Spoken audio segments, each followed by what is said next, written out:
হ্যাঁ, স্বনির্ধারণে স্বনির্ধারিত, তো ওর চাইতে ভালো এটি কাদারন মাকদুরা, সুনির্দিষ্ট আর সুনির্ধারিত, কাছাকাছি বাংলা শব্দ।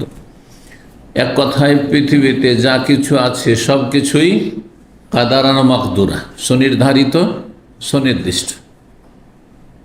আপনার হায়াত আমার হায়াত সুনির্ধারিত। হ্যাঁ, কোনখানে কতটা সময় কাটবে, কি অবস্থায় কাটবে, সুস্থতায় কাটবে অসুস্থতায় কাটবে, শিক্ষিত না অশিক্ষিত, হ্যাঁ হ্যাঁ, সচ্ছল না অভাবী দরিদ্র, হ্যাঁ, তারপরে আপনি শান্তিতে কাটাবেন না অশান্তিতে, সমস্ত দিক, বহু দিক রয়েছে। তো মানুষের ক্ষেত্রে এতগুলো দিক সামান্য একটু বলল, তাহলে বাকি সমস্ত সৃষ্টি করল। ওয়াকান আমরুল্লাহ, আল্লাহ রাব্বুল আলামিনের কাজ হচ্ছে সুনির্ধারিত সুনির্দিষ্ট। সূরা আহজাবের আয়াত নম্বর 38। এই আয়াতটিকে তকদিরের দলিল বলা যেতে পারে। তকদির সম্পর্কে অনেক আয়াত রয়েছে, একটি দুটি আয়াত নয়। প্রসিদ্ধ যে আয়াতটি সূরাতুল কামারের শেষ দিকে 49 নম্বর আয়াত, ইন্না কুল্লা শাইইন খালাকনাহু বিকাদার, নিশ্চয় আমি প্রতিটি বস্তুকে সৃষ্টি করেছি বেকাদার, মানে সুপরিমিতভাবে, সুনির্ধারিত করে, সুনির্ধারিত করে, সব কিছু নির্ধারিত রয়েছে। আপনি আমি কল্পনা করতে পারেননি, যেখানে কাটাচ্ছেন আপনি কোনোদিন কল্পনা করেছিলেন? যখন এখানে প্রথম এসেও পৌঁছছেন, 1 বছর 2 বছর কেটেছে, তাও কল্পনা করতে পারেন যে এতদিন আমি থাকবো তেমন। হ্যাঁ, এগুলি হচ্ছে বেকাদার, আল্লাহর চূড়ান্ত ফয়সালা করা আছে এবং সুপরিমিত করা আছে, সুনির্ধারিত করা আছে, নির্দিষ্ট করা আছে সব কিছু। তারপরে যে সূরাগুলি মুখস্থ আছে আপনাদের অনেকে, আম্মা পারা বলি, সাব্বিহ ইসমা রাব্বিকাল আলা আল্লাযী খালাকা ফাসাওয়া ওয়াল্লাযী কাদ্দারা ফাহাদা, যিনি কাদ্দারা মানে সুপরিমিত করেছেন, কাদ্দারাতে তাকদীর, কাদ্দারা ইউকাদ্দিরু তাকদীরান, যিনি সুনির্ধারিত করেছেন, ফাহাদা এবং তিনি দিক নির্দেশনাও দিয়েছেন, দিক নির্দেশনা দিয়েছেন। আল্লাহ রাব্বুল আলামিনের শরীয়তগত বিধানগত দিক নির্দেশনা হেদায়াত, যেটা আমরা হেদায়াত বলছি, ফাহাদা, আর দুনিয়ার দিক নির্দেশনা। জি, শুধু আমরা যারা আমাদের বোধ শক্তি হয়েছে, বিবেক বুদ্ধি হয়েছে, শরীরে ক্ষমতা হয়েছে, তাদেরকে আল্লাহ দিক নির্দেশনা দেন যে কেমন করে রোজগার করতে হবে, যে ব্যবসা করছেন ব্যবসা কেমন করে করতে হবে, এগুলো আল্লাহর দিক নির্দেশনা নয়। হ্যাঁ, চাকরি করলে আপনাকে সেখানে কি করে আপনাকে আপনার র্যাঙ্ক বাড়াবার চেষ্টা করতে হবে, আপনার খ্যাতিটাকে ঠিক রাখতে হবে, বা আপনার মান পজিশন ঠিক রাখতে হবে ইত্যাদি, সব আল্লাহর দিক নির্দেশনা, ফাহাদা। এটা তো সহজ, কারণ আপনি বলছেন আমি তো অনেক চালাক চতুর হয়ে গেছি পড়াশোনা করে, বয়স হয়েছে, বুঝতে শিখি। একটা ছোটো বাচ্চা যখন মায়ের পেটে ভূমিষ্ঠ হয়ে পড়ে, ওকে কে শিখালো যে চুষলে খেতে পাবে? হ্যাঁ, মায়ের স্থানে মুখ লাগিয়ে টান দিতে হবে, সাথে সাথে টানতে শুরু করছে। এটা কে শিখালো? কাদ্দারা, আল্লাহ সুনির্ধারিত করেছেন যে সে শিশুটি আসবে পৃথিবীতে, আপনি আমি সবাই ওই। আর তার ফাহাদা, আল্লাহ দিক নির্দেশনা করেছেন যে এখানে টান দিলে তুই খেতে পাবে, দুধ আসা শুরু হবে। সুবহানাল্লাহ। জি, মায়ের দুধ যদি না হয়, আপনি যখন ফিরার দিচ্ছেন, ওইটাও চুষলেই আমার খাবার আসবে। কে শিখালো এটা? মুরগির বাচ্চা, শুধু মানুষের বাচ্চা নয়, মুরগির বাচ্চা দানা পড়ে আছে, শুধু এখন ডিম থেকে বেরিয়েছে বাচ্চা, আর তারপরে কুটুর কুটুর করলেই হ্যাঁ সে দানা খেতে পারবে। এটা কে শিখালো? কাদ্দারা, ফাহাদা। বলে শেষ করা যাবে না। এগিয়ে যাই আমরা হাদিসের দিকে। জি, কোরআনে কারিমে বেশ কিছু এরকম শব্দগুলি রয়েছে। ওয়াকানা আমরুল্লাহ কাদারা মাকদুরা, ওয়াকানা আমরুল্লাহ মাফউলা। আর এক আয়াত রয়েছে, আল্লাহর নির্দেশ হবেই হবে, আল্লাহ সৃষ্টিগত নির্দেশ মাফউলা হবেই হবে। হুসাইন রাদিয়াল্লাহু তাআলা আনহু যখন মদিনা থেকে হ্যাঁ সেই কুফার ইরাকের গাদ্দারদের হাজার হাজার চিঠি পেয়ে আশ্বস্ত হয়ে যে আপনার সাথে আমরা আছি, আমাদের জীবন মরণ সব আপনার সাথে, চলে গেলেন। ওখানে যাওয়ার পরে যখন অবস্থা দেখলেন খুব খারাপ, সব গাদ্দার তো রাতারাতি সব পোলট্রি খেয়ে গেছে, যারাই ডেকেছিল তারাই তো আজকে আমার খুনের বিপাশা হয়ে গেছে, তারা জালেম শাসকের সাথে হয়ে গেছে। তিনি স্মরণ করেছিলেন যারা উপদেশ দিয়েছিল এখানে, আব্দুল্লাহ বিন আব্বাস রাদিয়াল্লাহু তাআলা, আব্দুল্লাহ বিন ওমর, বারবার অনুরোধ যে যাবেন না, যাবেন না, যাবেন না। সেখানে আপনার বাপ শহীদ হয়েছেন, আলী রাদিয়াল্লাহু তাআলা খুন করেছেন। সেখানে আপনার বড় ভাই হাসান শহীদ হয়েছেন, আপনিও সেখানে গিয়ে কিছু ভালো পাবেন না। কিন্তু না, ডেকেছে যায়। যখন সেখানে পৌঁছে প্রতিকূল অবস্থা দেখলেন, যে অবস্থা ভালো না, সবাই একাই ছেড়ে দিয়েছে, অসহায় ছেড়ে দিয়েছে। সুবহানাল্লাহ। তখন এই আয়াতগুলো পড়েছেন, ওয়াকানা আমরুল্লাহ কাদারা মাকদুরা ওয়াকানা আমরুল্লাহ মাফরুরা, আয়াতগুলো পড়েছেন যে আল্লাহ যদি ফায়সালা যেটা করা আছে হবেই হবে। সেখানে পৌঁছে গেছি। 6601 নম্বর হাদিস বর্ণনা করছেন আবু হুরায়রা রাদিয়াল্লাহু তাআলা আনহু। এখানে এই সনদটি খুব প্রসিদ্ধ সনদ, সেই জন্য সনদটি আপনার দেখায়। ইমাম বুখারী রাহিমাহুল্লাহর ওস্তাদ ইমাম আবদুল্লাহ বিন ইউসুফ, তার ওস্তাদ ইমাম মালিক রাহমত, প্রখ্যাত ইমাম, 4 ইমামের অন্যতম ইমাম, মুহাদ্দিস ইমাম। সর্বপ্রথম হাদিসের কিতাব যে লিখনি আকার এসছে মুয়াত্তা ইমাম মালিক রাহিমাহুল্লাহ, তারা কেউ হাদিসের কিতাব লিখে না। ইমাম বুখারী, না মুসলিম, না আবু দাউদ, না তিরমিজি, না নাসাঈ, ইবনে মাজাহ কেউ লিখে না, ইমাম আহমদ, কারো কিতাব তখন লেখা হয়নি। প্রথম মুয়াত্তা মালিক। আমরা ক্লাসে কিতাবটি পড়েছি। তার ওস্তাদ হচ্ছেন প্রখ্যাত তাবেঈ আবু জেনাদ। এই আবু জেনাদ এটি কুনিয়ত, তার নাম ছিল আব্দুল্লাহ বিন যাকওয়ান। তিনি বড় ইমাম ছিলেন তাবেঈনদের জামানার। তার ওস্তাদ আরেকজন বড় ইমাম হাদিসের আরাজ, খোঁড়া মানুষ ছিলেন, সেই জন্য তার উপাধি ছিল আরাজ। রাগ করতেন না তারা।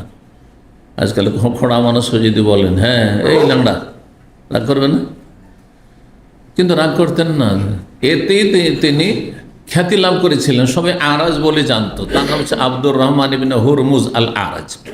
আব্দুর রহমান বিন হুরমুজ আল আরাজ। তাহলে আবদুল্লাহ বিন যাকওয়ান আর তার ওস্তাদ হচ্ছেন আব্দুর রহমান বিন হুরমুজ, দুইজনের তাবেঈ। একজনের সিনিয়র তাবেঈ, যিনি সরাসরি সাহাবী আবু হুরায়রা রাদিয়াল্লাহু তাআলা আনহু ছাত্র। অধিকাংশ আবু হুরায়রার হাদিসগুলোতে দেখবেন এরকম, আনিল আরাজ আন আবু হুরায়রা। জি, আবু হুরায়রা রাদিয়াল্লাহু তাআলা আনহু বলেন, ক্বালা রাসূলুল্লাহ সাল্লাল্লাহু আলাইহি ওয়াসাল্লাম, রাসূলুল্লাহ সাল্লাল্লাহু আলাইহি ওয়াসাল্লাম বলেছেন, লা তাসআলিল মারআতু তালাকা উখতিহা, কোন নারী যেন তার বোনের তালাক কামনা না করে, তালাক সে না বসে। লেতাস্তাফরিগা সাহফাতাহা, সাহফাতুন মানে হচ্ছে থালা, প্লেট, থালা। কিসের জন্য? ওই তার বোনের থালাটিকে শূন্য করার জন্য বা উল্টে দেওয়ার জন্য। পাতের থালা আছে, তাতে খাবার আছে, তাই না? যে কোনো খাবার তো খাবার আছে, কিন্তু ওটা উল্টে দিলে খাবার পড়ে গেল। তো এই কাজ করবেন না। মানে তার বোন অলরেডি বিবাহিতা হয়ে আছে কোনো পুরুষের সাথে, তার থালাটিকে উল্টে দিতে চায়, মানে তার রিজিক কেড়ে নিতে চায়, তার স্বামীকে কেড়ে নিতে চায়। এই কাজ যেন না করে। তোমার পোষালে বিয়ে করো না, করিও না। ওয়াল তানকে, সে বিয়ে করুক।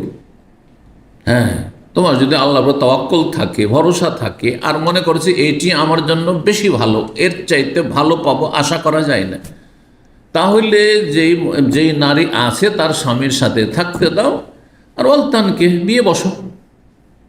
হাদিস বুঝতে পারছেন? জি। ফাইন্না লাহা মা কদ্দারা লাহা, কারণ তার ততটাই নসিবে জুড়বে যা তার জন্য সুনির্ধারিত করা হয়েছে, সুনির্দিষ্ট করা হয়েছে। এবার বুঝতে পেরেছেন? এই যে কদ্দেরা, তকদিরের কথা আসলে তার ভাগ্যে যা লিখনি আছে সেটাই পাবে। এত হাত পা মারলে হবে না। যা আপনি ভাবছেন একজন মহিলা যে এই যে আমার স্বামীর যে আগের স্ত্রী আছে ওকে আমি কোনো রকমভাবে সরিয়ে দেবো, আউট করে দেবো, তারপরে আমি একবার আমোদ ফুর্তি করে খাবো। না না না, তোমার নসিবে যেটা ওটাই পাবে, হতে পারে আরও দুর্দিন আসবে। এই জন্য কারো রিজিক কেড়ে নেওয়ার চেষ্টা করবে না। লা তাসাইল মারআতু তালাক উখতিহা, অনেক সময় অনেক মহিলারা বিয়ে বসতে চায়, হ্যাঁ বিয়ে বসতে চায়, কিন্তু বলে আগে ওকে তালাক দেন, হ্যাঁ তখন আমি বিয়ে করব। এটা হারাম, জায়েজ না। তোমার পোষালে বিয়ে করো, আর নাহলে করিও না, তুমি অন্যের অপেক্ষা থাকো, যেখানে শূন্য আছে কেউ নেই সেখানে। কথা বোঝা গেছে না? এইরকমই এই হাদিস শুধু এই ক্ষেত্রে নয়, আরেকটি ক্ষেত্র নেন, সেটা হচ্ছে যে একজন স্বামীর অধিকার আছে যে সে দ্বিতীয়, তৃতীয়, চতুর্থ, 4টা পর্যন্ত একসাথে রাখতে পারে, শর্ত সাপেক্ষ। শর্ত আছে, এই শর্তগুলি কিন্তু আমরা এই বুখারী দার্সে আলোচনা করেছি। দেখি কতটা মনে আছে, একটু পরীক্ষা করি দেখি। কি শর্ত? কয়টি শক্তি? 3টি। মাশাআল্লাহ। হ্যাঁ, কি? একটা অর্থ থাকতে হবে, থাকতে হবে, আর শরীয়তে। আমি একটা সুন্দর ভাষা বলেছি, ওই ভাষা দিয়ে যে বলতে পারে। হ্যাঁ, আপনার আর্থিক ক্ষমতা। ও তো আর্থিক তো বললে, হ্যাঁ ইমানি শক্তি, হ্যাঁ শারীরিক শক্তি, আর্থিক শক্তি। কথা বোঝা গেছে না? ইমানি শক্তি থাকলে অবিচার করবে না, আল্লাহর ভয় আছে, ইমান এবং তাকওয়া আছে, যে আমি যদি একটু ঝুঁকে যাই, হ্যাঁ একটু যদি ঝুঁকে যায়, একে কম দিই ওকে বেশি দিই, একটু কিছু করি, অবিচার যদি করি, তাহলে জাহান্নামে যেতে হবে। ইমানি শক্তি তাকে সোজা চালাবে, এটা 1 নম্বরে। 2 নম্বর হচ্ছে শারীরিক শক্তি। আপনার ক্ষমতাই নেই, একটা চালাবেন, একটারই শারীরিক হক আদায় করতে পারছেন না, তাহলে আপনি 2-3টে বিয়ে করবেন নাকি? কথা বোঝা গেছে? তৃতীয় শর্ত হচ্ছে আর্থিক শক্তি। যদি আসল হচ্ছে ভরণ পোষণের দায়িত্ব আপনার উপর, বিয়ে যখন করছেন, ব্যতিক্রম হয় সেটা ভিন্ন বিষয়। এখন কোনো মহিলা যে স্বেচ্ছা বলে যে আমার বাবার অঢেল ধন সম্পদ আছে, বাবার বাড়িতে থাকবো, তুমি বিয়ে করতে পারো, কিচ্ছু নেবো না তোমার কাছে, তুই চাই, সেটা ভিন্ন বিষয়, যেন আলাদা একটা মাসলা। কিন্তু আসল হচ্ছে আপনি বিয়ে করেছেন, যত বড় ধনীর মেয়ে হোক, ভরণ পোষণের দায়িত্ব আপনার, যদি সে তার হক থেকে আপনাকে অব্যাহতি না দেয়। তো এখন অনেক সময় হয় কি, যে স্বামী বিয়ে করে ফেলেছে, স্ত্রী জানতে পেরেছে, এখন বলছেন না রাখতে দেবো না, হয় আমাকে রাখো না হয় ওকে রাখো।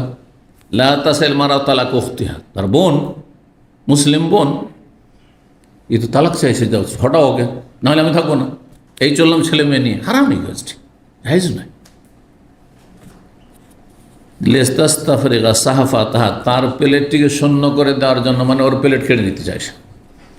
ওয়ালতানকে, বিবাহ বস, যদি এই কথাটি নতুন যে আসছে তার ক্ষেত্রে, কিন্তু যে আগে থেকে আছে সেও যেন স্বামীর ওপর এরকম চাপ সৃষ্টি না করে। যদি স্বামী ইনসাফ করে তো থাকবে, আর যদি এই স্বামীর দ্বারা হক আদায় করা সম্ভব না, এমনিতে 2-3টে বিয়ে করে বসে আছে, হক আদায় করতে পারছে না, তো চলে যান, থাকিয়েন না, তালাক নেন, খোলা রাস্তা খোলা আছে। এখানে অধ্যায়ের সাথে কি সম্পর্ক? কাদার মাকদুরার সাথে, ফাইনাল্লাহ মাকুদ্দের আল্লাহা, তকদিরের কম বেশি হবে না, যার ভাগ্যে যেটুকু আছে ওইটুকু মিলবে, যতই চেষ্টা করেন না। অনেক বাপ মা আছে ছেলে মেয়েকে অনেক শিক্ষিত করার জন্য, হাফেজ করার জন্য, আলেম বানানোর জন্য কত না চেষ্টা করেছে, যার জন্য যত বেশি চেষ্টা করা হয়েছে সে বেশি ব্যর্থ। আর যে খেল তামাশার মধ্য দিয়ে শিখে নিয়েছে, পড়ে এগিয়ে গেছে অনেক সময়। কিন্তু তার মানে এই নয় যে আমি কর্ম করব না, কাজ করতে হবে। আসল হচ্ছে কাজ করে যান আপনি, আল্লাহ কাজ করতে বলেছেন, কিন্তু কাজ হইলেই যে রেজাল্ট হয়ে যাবে ভালো, এটা জরুরি নয়। আমার সাথে একটা ছেলে ছিল, জামিয়া সালেহে বেনারসে লেখাপড়া করত। সে ক্লাসে ফার্স্ট না সেকেন্ড হতো, আমার এক ক্লাস সিনিয়র ছিল। আর তার প্রথম স্বপ্ন ছিল আমি সৌদি আরব মদিনা ইউনিভার্সিটি যাব, মদিনা ইউনিভার্সিটি যাব। কিন্তু ঠিক যখন ফাইনাল পরীক্ষা, যেই বছরের সার্টিফিকেটটা এখানে মুআদালা করা আছে, মানে যেটা মান্যতা আছে, যেটা এমন অসুস্থ হয়ে গেল, মানে জ্বরে, মানে কম্বল জড়িয়েও তার জ্বর যায় না। কোন রকম করে যে পরীক্ষা দিবে, পরীক্ষা হলেই বসতে পারলো না, 4-5টা সাবজেক্টে পরীক্ষা দিতে পারলো না, মানে 8-10টা সাবজেক্ট থাকতো, পরীক্ষা দিতে পারলো না। আরে পরীক্ষা না দিলে কি রেজাল্ট হবে? পরে যখন সুস্থ হলো তখন তার একা একা পরীক্ষা নেওয়া হইলো, তো সাধারণত এইরকম পরীক্ষাগুলোতে করে কি, এক্সামিনাররা কোনো রকম পাস করা নম্বর দেয়। যেই ছেলেটি 90 আপ নাম্বার পেত তাকে 70 আপ পর্যন্ত দিল, 70 থেকে 75 নম্বর পেল। এই 80-র নিচের নম্বর দিয়ে কখনো মোদি ইউনিভার্সিটি আসা যেত না। কথা বুঝতে পেরেছেন? আমরা 5টা 6টা সাবজেক্ট 8টা 10টার মধ্যে 100, না হয় 97, 98, 99 এরকম করে, তারপরে চান্স হয়েছে, এত সহজে না। তো হইল না, এখন কি করবে শেষে? আসতে বললো না সৌদি আরব। যার সবচেয়ে বড় স্বপ্ন তার ক্লাসের মধ্যে ছিল, তার চাইতে যারা কমজোরগুলো সব চলে কয়েকজন, প্রতি বছরে 5জন 6জনকে এক ক্লাস থেকে আসতে, মানে ফাইনাল থেকে আসতে বললো না। ছেড়ে চলে গেল জেনারেল ইউনিভার্সিটিতে। যাওয়ার পরে অ্যারাবিকে গ্রাজুয়েশন করলো, মাস্টার্স করলো, পিএইচডি করলো, এখন প্রফেসর, এখন প্রিন্সিপাল এক কলেজের। আমার ডিস্ট্রিক্টে এখন সে প্রিন্সিপাল কলেজের। কোথায় নিয়ে চলে গেল তার তকদির। ফাইনাল্লাহ মা কদ্দের আল্লাহ, প্রতিটি মানুষের ক্ষেত্রে এটি, যেটা যার তকদির আছে সেটি হবে, জি, কম বেশি হবে না। আল্লাহ আমাদের তকদির ভালো করুন। জি, 6602 নম্বর হাদিস বর্ণনা করছেন ওসামা বিন যায়েদ রাদিয়াল্লাহু তাআলা। তিনি বলেন, কুনতু ইনদান নবী সাল্লাল্লাহু আলাইহি ওয়াসাল্লাম, আমি নবী সাল্লাল্লাহু আলাইহি ওয়াসাল্লামের পাশে ছিলাম একসময়। ইজাহু রাসূলু ইহদা বানাতিহি, সেই সময় তার কোনো এক কন্যার পক্ষ থেকে দূত আসলো। এখানে রাসূল মানে দূত, রাসূল মানে নবী রাসূল না। কারণ রাসূলুল্লাহ সাল্লাল্লাহু আলাইহি ওয়াসাল্লামের কাছে আসলো, তার রসুলের সঙ্গে আর এক রসুল কোথেকে আসবে? বুঝতে পারছেন না? তো রাসূলের এখানে শাব্দিক অর্থ, তখন ওই ইসলামের পরিভাষার অর্থ নাই, পারিভাষিক অর্থ না। পারিভাষিক অর্থ রাসূলের হচ্ছে যে নবী রসুল, ঠিক আছে না? কিন্তু শাব্দিক অর্থ রাসূলের হচ্ছে, রাসূল মানে দূত, রাসূল মানে দূত। সে দূতের কয়েকটি আরবি আছে, তার মধ্যে একটি হচ্ছে রাসূল। আজকাল অ্যাম্বাসেডারের ক্ষেত্রে, যে রাষ্ট্রদূত, এই ক্ষেত্রে এই শব্দটি ব্যবহার করা হয় না, কারণ ইসলামের পরিভাষার সাথে মিলে যাচ্ছে, সেই জন্য অনেক মানুষ বুঝতে বিব্রত হবে। সে নতুন আরবি আবিষ্কার করা হয়, সাফির। কি সাফির মানে হচ্ছে অ্যাম্বাসেডার, রাষ্ট্রদূত। সাফির মানে প্রতিনিধি, দেশ থেকে সে প্রতিনিধি হয়েছে, সফর করে এসছে, সফর থেকে, হ্যাঁ, দেশের পক্ষ থেকে প্রতিনিধি হয়ে এখানে অন্য দেশে এসেছে প্রতিনিধিত্ব করার জন্য, তিনি দূত দেশের পক্ষ থেকে। তো নবী সাল্লাল্লাহু আলাইহি ওয়াসাল্লামের কোন এক কন্যার পক্ষ থেকে, তিনি ছিলেন যায়েনব রাদিয়াল্লাহু তাআলা আনহা, তার এক ছেলে মরণাপন্ন অবস্থায় ছিল বা মুমূর্ষু অবস্থায় ছিল, আর বাঁচবে না এই অবস্থা। ডেকে পাঠালেন একটা ছেলেকে বা একজন কাউকে, পাঠানো হলো যে আপনার মেয়ে, হ্যাঁ, বারবার করে আপনাকে আসতে বলছে, যতই ব্যস্ত থাকেন না, এক নজর আসতে বলছে শেষ মুহূর্তে। ছেলে দুনিয়া থেকে বিদায় নিছে। ওয়াইন্দাহু সাদুন ওয়া উবাই বিন কাব বিন মুআযুন, সেই সময় নবী সাল্লাল্লাহু আলাইহি ওয়াসাল্লামের সাথে ছিলেন সাদ বিন আবি ওয়াক্কাস, উবাই বিন কাব ছিলেন, মুআয বিন জাবাল ছিলেন। এই সাহাবায়ে কেমন ছিলেন? এসে সেই দূত কি খবর দিল? আন্না ইবনাহা ইয়াজুদু বিনাফসিহি, যে তার যে মেয়ে, তার সন্তান, ছেলে সন্তান মরণাপন্ন অবস্থায় রয়েছে। ইয়াজুদু বিনাফসিহি, জাদা ইয়াজুদু মানে নিজের জীবনকে উৎসর্গ করছে, শাব্দিক অর্থ। তো জীবন উৎসর্গ করা তো বললে তার অর্থ ফুটে উঠবে না, সেই জন্য ভাব অর্থ করে দিলাম। কি ছিল? মরণাপন্ন অবস্থায় ছিল অথবা মুমূর্ষু অবস্থায় ছিল, শেষ অবস্থা। ফাবাসা ইলাইহা, তখন নবী সাল্লাল্লাহু আলাইহি ওয়াসাল্লাম খুব ব্যস্ত ছিলেন, হয়তো দিনের কথা, গুরুত্বপূর্ণ কথা আলোচনা চলছিল। তো তিনি তখন মেয়ের কাছে সংবাদ দিয়ে পাঠালেন, সংবাদ নিজে গেলেন না, সংবাদ পাঠালেন যে যাও, আল্লাহ যদি দেন সেটাও হ্যাঁ আল্লাহর, আল্লাহ যদি নিয়ে নেন সেটাও আল্লাহর, আর সব কিছু সময় সুনির্ধারিত রয়েছে, সুনির্দিষ্ট রয়েছে। এই যে তকদিরের কথা, এখানে দোয়া যেটি, যে দোয়াটি বলতে হয় কারো কোনো কিছু ক্ষয়ক্ষতি হলে, হ্যাঁ, কোনো কিছুতে ধরেন ধন সম্পদে হোক অথবা নিজের পরিবার পরিজনের ক্ষেত্রে হোক, কোনো কিছু হইলে এই দোয়াটি পড়া হচ্ছে সুন্নাত। ইন্না লিল্লাহি ওয়া ইন্না ইলাইহি রাজিউনের পরে এটি দোয়া। ইন্না লিল্লাহি ওয়া ইন্না রাজিউন তো কোরআনের শিক্ষা। মুসিবতের সময় আর যে কোনো মুসিবতে এটা বলবেন। লিল্লাহি মা আখাযা, কিন্তু প্রসিদ্ধ তো ইন্না লিল্লাহি মা আখাযা, নিশ্চয়ই যা নিয়েছেন তাকার লিল্লাহ, আল্লাহর। যা নিয়ে যদি আল্লাহ নিয়ে নেন সেটাও আল্লাহ। ওয়ালিল্লাহি মা আতা, আর যা আল্লাহ দিয়েছেন সেটাও কার? আল্লাহর। অকুল্লুন বে আজালিন, এখানে সংক্ষেপ প্রসিদ্ধ রিবাদ অকুল্লু শাইইন বে আজালিন মোসাম্মা, অকুল্লু শাইইন বে আজালিন মোসাম্মা, সব কিছু সমস্ত বস্তুর সময় কি রয়েছে, সুনির্ধারিত রয়েছে। আজাল সময়, মোসাম্মা মানে সুনির্দিষ্ট রয়েছে, সুনির্ধারিত রয়েছে। সুতরাং যদি আল্লাহ নিয়েই নেন তো কি করতে বলো আমার মেয়েকে, ফালতাসবের, সে যেন সবর করে, ধৈর্য ধারণ করে, ওয়াল তাহতাসিব, আল্লাহর কাছে নেকির আশাবাদী হয়, নেকির আশা রাখে যে আমার ছেলেকে আল্লাহ যদি নিয়েও নেন তো আল্লাহ আমাকে উত্তম প্রতিদান দেবেন, এর উত্তম বিকল্প দেবেন দুনিয়া আখেরাতে, আল্লাহ আমাকে এর ওসিলায় জান্নাত দেবেন, এর শাফাত, এর সুপারিশ নসিব হবে ইত্যাদি। নেকির আশা রাখা, মহাপুরস্কার রয়েছে। জি, ইন্নাল্লাহ মা'আস সাবিরিন, আল্লাহ ধৈর্যশীলদের সাথে আছেন। ধৈর্যশীলদের ক্ষেত্রে হাসর মাঠে আল্লাহ ঘোষণা করে ইন্নী জাযাইতুহুমুল ইয়াওমা বিমা সাবারু, দুনিয়াতে যেহেতু সবর করেছে যারাই যেই রকমের ধৈর্য ধারণ করুক না কেন, যে কোনো বিপদ আপদে, তাদেরকে আজকে কোথায় তারা আসো, তোমাদেরকে আজকে তাদেরকে আমি উত্তম প্রতিদান দেব। কেমন উত্তম প্রতিদান দেব? অন্য আয়াতে আল্লাহ বলছে ইন্নামা ইউওয়াফফাস সাবিরুনা বিগাইরি হিসাব, যারা ধৈর্যশীল তাদেরকে বেহিসাব আল্লাহ বদলা দেবেন। সুবহানাল্লাহ। এখানে আজকের আলোচনা শেষ করেছি। জাযাকুমুল্লাহু খাইর। সুবহান রাব্বিকা রাব্বিল ইজ্জাতি আম্মা ইয়াসিফুন ওয়া সালামুন আলাল মুরসালিন ওয়ালহামদুলিল্লাহি রাব্বিল আলামিন।